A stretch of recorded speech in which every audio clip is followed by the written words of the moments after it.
শুভ সন্ধ্যা। অমর একুশে গ্রন্থমেলায় রোদ্দুরের পক্ষ থেকে আপনাদের জানাই আন্তরিক অভিনন্দন এবং শুভেচ্ছা। আজকে আমি বইমেলায় এসেছি। আমার সাথে এই মুহূর্তে আছেন একজন কবি, সঙ্গীত শিল্পী সৈয়দা মেহেরিন নকিব। তার সাথে আমরা কথা বলছি। কেমন আছেন? শুভ সন্ধ্যা। এবারে বইমেলায় আমাদের চলন্তিকা প্রকাশনী থেকে একটি বই বেরিয়েছে, যেটার নাম হচ্ছে পঞ্চদশ, যেটা সম্পাদনা করেছেন মনিরুল ইসলাম চঞ্চল। এটাতে 15 জন কবির 5টি করে কাব্য রয়েছে, তার মধ্যে তোমারও 5টি কবিতা রয়েছে। এই কবিতাগুলি কি বিষয়ে একটু সবই ভালোবাসা, ভালোবাসা এবং প্রেম। প্রেম এবং ভালোবাসা নিয়ে রোমান্টিক কবিতা। তো এই বইটি বিনিময় মূল্য হচ্ছে কত? এখানে প্রায় মূল্য দেওয়া আছে 250, আর এখানে 25% ডিসকাউন্টে যেটা পাওয়া যাচ্ছে। এটা আপনারা এখান থেকে সংগ্রহ করতে পারবেন। চলন্তিকা নাম হচ্ছে পঞ্চদশ। গত বছর একটা বই বেরিয়েছিল, যেটি হচ্ছে সম্পাদনা করেছিল লাইজু শামীম। বইটির নাম হচ্ছে 7-17। এখানে 7 জন কবির 17টি কবিতা ছিল। সেখানে আমাদের সৈয়দা মেহেরিন নকিবের 17টি কবিতা ছিল। এই কবিতাগুলি কি বিষয় হচ্ছে?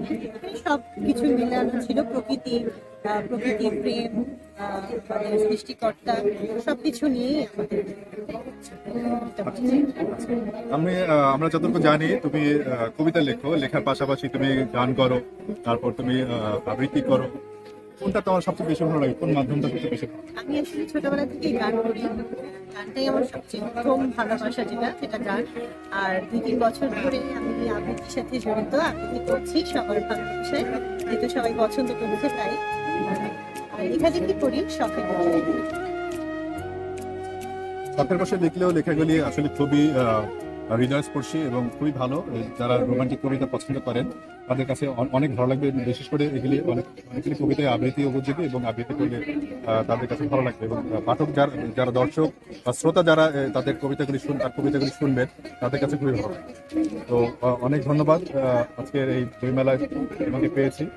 আর আশা করি ভবিষ্যতে আমরা চাই, আমাদের পাঠকরা চায়, তোমার মাধ্যমে একটি একক কাব্যগ্রন্থ বের হোক। সেই চেষ্টা করবো বের করার।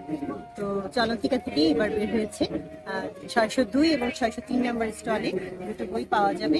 এই বইটিতে 7 জন কবি 17টা কবিতা আছে, এবং এই বইটিতে পঞ্চদশ বইটিতে 15 জন কবি 5টি করে কবিতা আছে, সেই সাথে আমার একটি কবিতা আছে, 5টি কবিতা আছে। আশা করি ভালো লাগবে। আসবেন, বই পড়বেন, বই উপহার দেবেন সবাইকে। ভালোবাসা রইল। সবাই সবাই ভালো থাকবেন, ভালোবাসা।